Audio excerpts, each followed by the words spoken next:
welcome to New Game Plus. I'm Tim. I'm joined by Donald. How are you? I am recovered from last week's fighting game extravaganza. Yes, it was, and we've certainly been playing those games non-stop for the last week. But we've got some new games this week. Yeah. Yes. New games? New games. Huh. Well, old games, Kickstarter games, that sort of Very old revival stuff, yeah. of the thing. Pillars of Eternity is the game that I'm looking at this week. Yeah, it's a very sort of old school style RPG, revitalized for our fresh, young, Twitterfied generation. Yes, and let's see how the young generation's attention span can handle a slow Western RPG. And what are you doing? Sorry, you were saying something? Yes, I was saying something about video games, but we have some more, don't we? Speaking of mobiles, we look at one of the latest Final Fantasy titles for iOS, Final Fantasy Record Keeper. Is it everything you dreamed of? We'll find out in a little bit. Yes, and we've also got some more coverage from Supernova for Of course. all of you that were there. Let us know, what was your favourite bit about the event?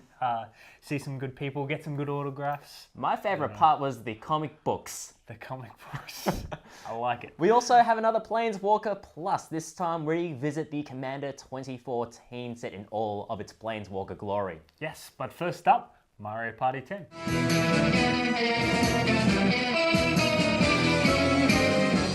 So let me tell you a story of Mario Party. Now, I remember when Mario Party 1 first came out, and it basically ended nearly every friendship I had when I was a teenager. Then Mario Party 2 came out, and then all those friends that I'd worked so hard to build a Steam with again were gone again, because Mario Party 2 makes you hate people. And so on through the series, until basically you realize that Mario Party isn't about necessarily having a party, it's the aftermath of the party that Nintendo are interested in. They're interested in causing drama in your life, so that you cling to the game as a way to escape the drama. So that aside, we still played it. We've still played a lot of multiplayer together, and we all hated each other at the end. So the core mechanic of Mario Party, i.e. hating your friends and people you like, is still well and truly in place, but they have switched it up a little bit.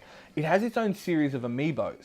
So you have amiibos that are specifically designed for Mario Party, so you can have amiibo party. So you don't even have to play the game, and you still want to hate people. So it's achieving its goal, and it's not even asking you to pick up a controller.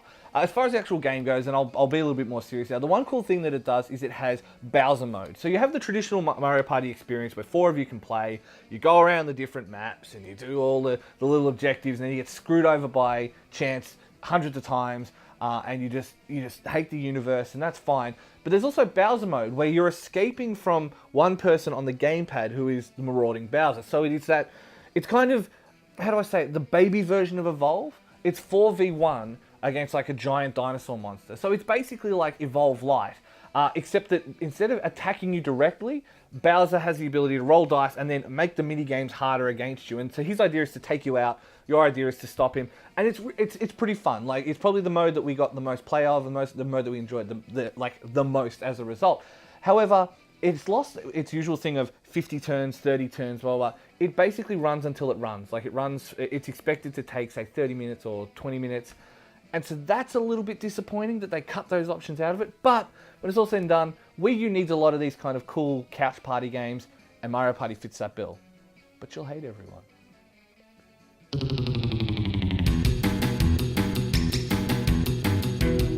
Nostalgia is powerful. It can have us championing the sepia-soaked games of our childhood. It can have us chasing after franchises in the futile hope that the next one will live up to our rosy-cheeked memories.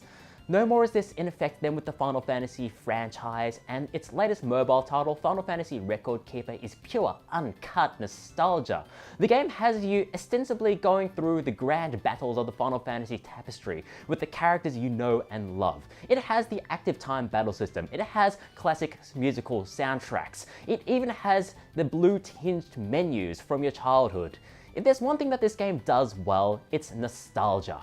Beneath this though is a fairly standard dungeon grinder with a very small gameplay loop. Go to dungeon, beat it, level up, upgrade your equipment and abilities, go to dungeon, beat it, level up, and on the grind goes. Not that you'll be actively participating in this grind, however. There is an auto button that you can press, which will have your characters just auto-attacking through waves of enemies. But the enemies are so disposable that you will spend almost all of your time just autoing through dungeons. You won't actually be playing this game. You'll just be watching ATB bars progressing. And it's at this point that Record Keeper just stops being a video game. I can't even call it a Skinner box because even those require you to occasionally peck at a button to receive gratification. On that note though, Record Keeper is a free-to-play mobile title, and this is one of the fairer ones that I've actually encountered. It's got a stamina meter, but it recharges at quite the clip, and it has a random gachapon, but you only get weapons out of this, not characters. And you can even go without the 5-star weapons to make some decent progress here. I want to say that this is a good, non-exploitative free-to-play title, but it exploits the living daylights out of the Final Fantasy brand. And it's not so much a game, but an interactive screensaver of ATB bars just recharging.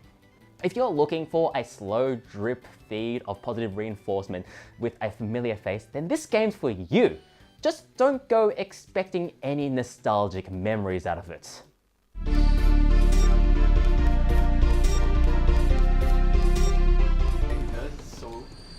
I just like that he uses his stuff and he's just like, you know those people that are picking up rubbish with those sharp sticks? Man, these guys like... Jesus Christ! What the fuck? What the fuck? Oh, you're right. What the fuck was that? I'm fucking scared. What the fuck?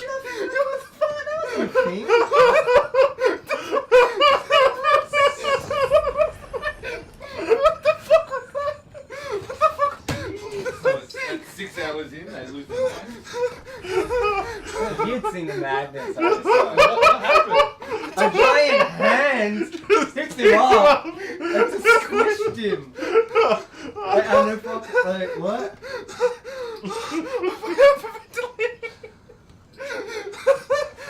Oh, fuck, you pick up that soul over there?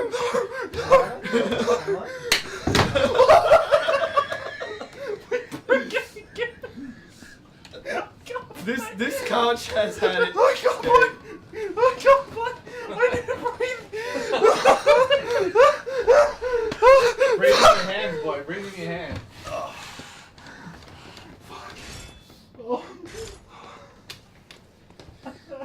So it was there. Let's see if it happens again. No, don't.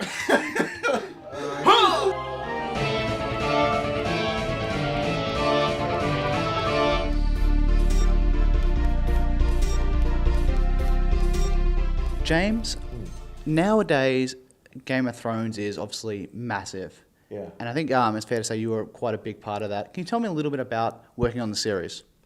When I was approached to play Lord Mormont, I hadn't read the books. I didn't realise that there was such a huge fan base of the books. And it was remarkable, the first season, to go onto this set, which looked just fantastic. It was amazing. But even after we finished the first season, I was doing some ADR in Los Angeles, and David Benioff and Dan White's the two producers. I said to them, do you think we've got a chance for a second season? And at that time they said, yeah, well, we're hoping it'll go okay, you know. So no one really expected the huge dynamic success it was going to be, you know. It was extraordinary. I think when you look at it now, people would be shocked if it doesn't go for the next 10 years. Yeah, somebody told me that one of the heads of HBO had said, you know, we expect 10 seasons out of this. And I'm pretty sure that will be the case. It's one of those series that 10 seasons wouldn't be a surprise, you know, because it doesn't have a short arc, you know. It can the stories can develop, the characters can change, and it's such a high quality series that I think the audience base will just grow and grow. And this isn't your first time working on a big epic. You've done a couple, and I think one that I personally really love is Braveheart. Yeah. Can you tell me a little bit about that? Yeah, Braveheart. Well, being Scottish, it was an extraordinary experience because where I was born, you could look across the river, and that's where William Wallace was born, in Elderslie. And so I was brought up with stories about William Wallace. I remember as a child reading about him, you know, in Scottish history books. And so when Mel phoned me one night, at 20 to 11 on a Saturday night, he phoned me from Los Angeles and I was in London. And I didn't believe it was Mel Gibson that was phoning me. And my wife said, "It's Mel Gibson for you." I said, "Oh yeah, really?" And it was. And so that was a really special time for me. And to make such a great film, you know, with fabulous performances, and Mel directed it wonderfully. You know, it was. I'm very proud of being part of that team. A very small part, but I was part of that team. With it being such a big part of his childhood and growing up right across from it, where he was born, would you say that's one of your highlights of your career? It was certainly a game changer as far as my career went. You know, I was a working actor and had done some decent films, but Braveheart changed everything. You know, he just went on to a different level, you know, which I'm very grateful for. But I'm even more grateful for being part of a film that, you know, people think that Braveheart was an anti-English film. It wasn't an anti-English film at all. It was about freedom and getting rid of dictators. And that's why I think it had such a following worldwide, you know, because it's about individual freedom, which, you know, William Wallace knew that had to be protected with their lives, and that's even more true now than it was then, you know, that we are losing freedom by increments, and freedom is something that's so precious, and once it's gone, you don't get it back, you know. Is there any historic character that you would love to see on the big screen, or you'd like to be a part of or play? I have great interest in the founding fathers of America, and I would love to see a film about Thomas Paine, who was one of the founding fathers and was a great contributor to the American Constitution. He was a great influence on Thomas Jefferson, who was, you know, the author of the Constitution. But he was a man who was so outspoken for his time, and a committed atheist, and he was an extraordinary man, and has never been given the accolade that he should have received. And I think it's about time America addressed that, made redress, and made a film about such a wonderful man that changed America. I look forward to it. Hopefully we can make it happen. But Maybe thank one you. day. Maybe one day. Thank you very much for your time. It's my pleasure. Thank you. Thank you.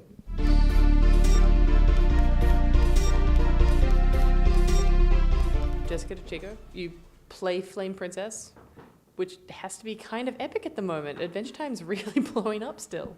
It's pretty crazy. Like, just when you think it can't get any bigger, it just gets 3 million more likes on Facebook and like has a float in the Macy's Day Parade. It's pretty crazy. It is epic, yeah. So how big do you think it can get? What's next? Well, I did hear rumors that they're making a feature film. Wow. But I mean, that was just like all over social media and whatnot. I don't know if that's officially been announced. Okay. I'm literally just taking that off my like Facebook feed. So we shouldn't take this as a confirmation? Yeah, exactly. Okay. Cool. Well, now, playing Flame Princess, what is your favorite scent of candle? Oh, the scented candles, yeah, that she like went back to the Fire Kingdom to get. I would say maybe a lavender scent. Yeah. I don't know. So not all people? No. Now, our intern really wants to know, if you had Flame Princess's powers in real life, what would you do? Well, she can fly, so that's pretty cool. Cool. I think that's the power that I would use most. Probably just to beat traffic in LA, to be honest. Yeah. So Traffic is awful. Like go camping and just make a whole lot of s'mores? Yeah, I could, I could make like thousands of s'mores at a time. I could just start a factory, be a Nice. one-woman factory. I think wow. that would be pretty good. I saw that you also did voices for The Sims 4. Oh, yeah.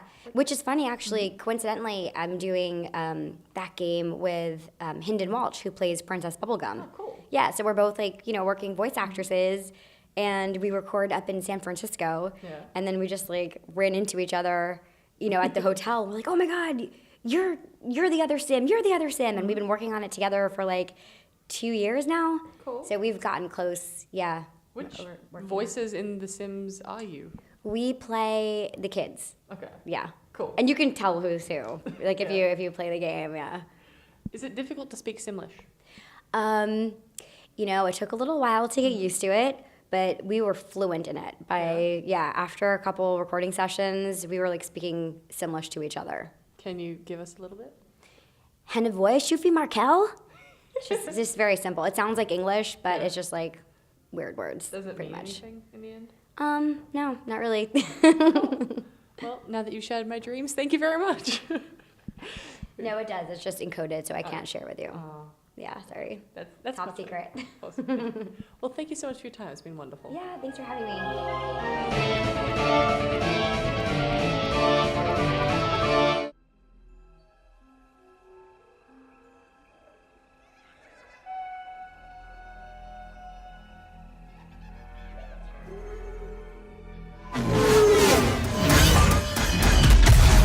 Safety's off! Come on, push up! Stormtroopers incoming!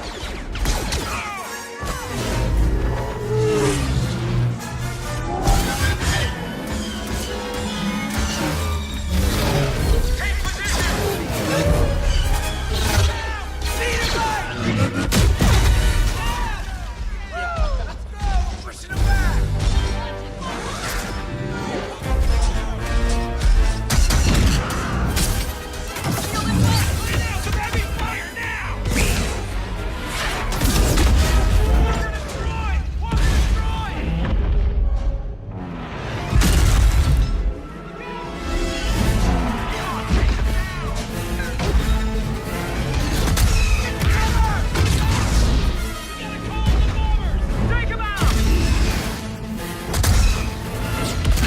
Y-Wings inbound.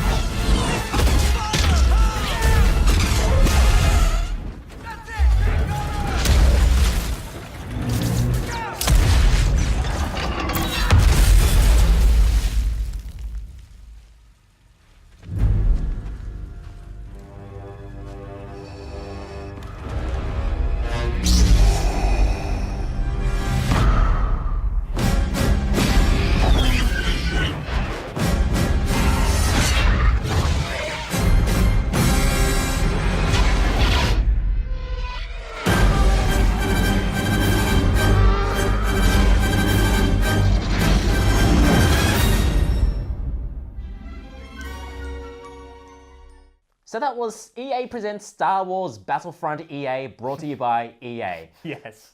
And DICE is having a look at this one again. Yeah. So Battlefront 2 was my childhood. So many hours played on the PS2. Ridiculous amounts on LAN as well. So, and you're just nodding your head.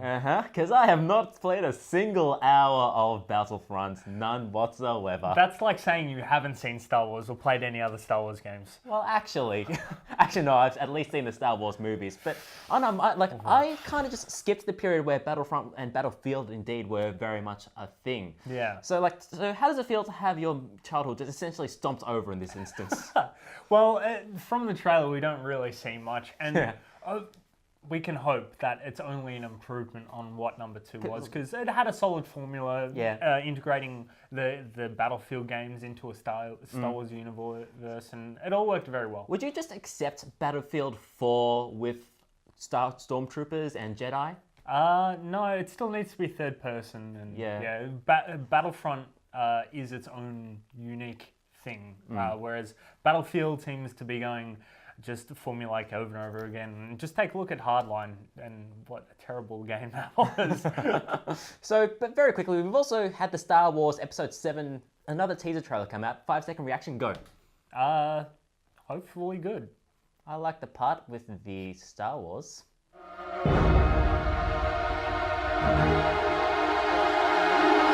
Now, it's been a while since we've had a Kickstarter game, and Pillars of Eternity, what I'm looking at today, is probably one of the most successful Kickstarter campaigns as well, because I think everyone looking back on their early games, early day gaming, they really love their Baldur's Gates, those sort of party-style RPGs. And this is from the granddaddies of party-style RPGs, Obsidian Entertainment. So they've come back, they've made this game for the Kickstarters, and really had a fresh look at the genre that games like Baldur's Gate really brought to the forefront of gaming.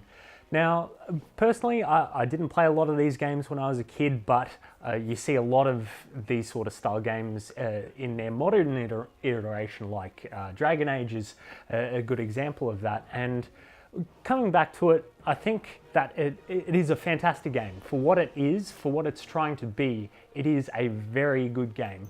But it is a slow game where 50 different stats can influence every battle, and interactions with characters can really either detriment or improve your story later on. So it does pull all those sort of things from older style games, but newer style games as well, with the addition of a stronghold, like a base of operations in this game, where you can go upgrade your facilities, you can get rest bonuses for upgrading your inn, and all that sort of stuff. So they've brought a modern take onto what is a very old style game. And as I said before, if you're not a fan of the Baldur's Gates or that slower style RPG, you're probably not going to find what you want here. But I, not having so much experience with those style games, have really enjoyed my time so far. And it's one of those games that you can spend hundreds and hundreds and hundreds of hours in because of all the permutations, different characters, different followers. You have a six-player party following system, so every character you pick up along the way, they'll offer their own side quests. Like I had a essentially bipolar elf with some very interesting and humorous side quests, and it really rewards the player that will delve deep into the lore, check out all the places, explore, and really use the system to its potential. Because the combat system in this game is, you've got an isometric view with your organization of 6 party members, and you have to, on the harder difficulties especially, really choose and pick which moves you're going to do at which times, and really synergize with the rest of the members of your party. But that said, if you want to play it on an easier mode, you can just walk through the game, and you'll find that a lot of the enemies, some of them can be quite difficult, but you still get that whole story experience, and you're able to really visit some of the great areas of this game. And as I said, if you like this sort of style game, you've probably already got it, really enjoying it.